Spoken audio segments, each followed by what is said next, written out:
دو جملے بہترین ہیں 2026 کے لیے. نمبر 1، نئے سال میں کچھ نیا کروں گا. نمبر 2، پرانی چیزوں کو اپڈیٹ کروں گا. بہتر ہوں تو بہترین، خوب کو خوب تر بناؤں گا. ویسے دونوں جملے آپس میں انٹر کنیکٹڈ ہیں.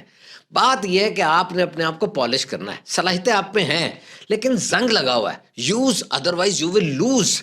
دیکھیں چیزیں تو دو ہی ہیں جن پہ ایف یعنی فل فوکس رکھنا. ایک ہے ٹائم، ایک ہے نالج. ٹائم پہ اس لیے کہ یہ تھوڑا ہے، اور نالج پہ اس لیے کہ یہ بہت زیادہ ہے، اچھل رہا ہے، ابل رہا ہے ہر طرف. دیکھیں social media, electronic media, chat G P T, بہت کچھ ہے. اور یہ جو نیا کرنے سے ہم ڈرتے ہیں نا، اس کی وجہ یہ ہوتی ہے کہ ماضی کے تلخ تجربات ہوتے ہیں، ویکنیسز، شارٹ کمنگز، فیلیئرز. ہم ڈر جاتے ہیں. چھوٹے بچے کو دیکھیں، کوئی کام اس سے نہیں نہ ہوتا، وہ نیا طریقہ، نیا انداز، نئی وے ڈھونڈتا اس کو کرنے کا. یہ اپنی ذات پر خود اعتمادی کی بہت اعلیٰ ترین مثال ہے. ٹائنی ڈیٹیلز، چھوٹی چھوٹی باتوں پہ توجہ رکھنی ہے، لیکن وہ بگ پکچر جو ہے نا اس کو نظروں سے اوجھل نہیں ہونے دینا. اصل موٹیویشن تو وہی ہے.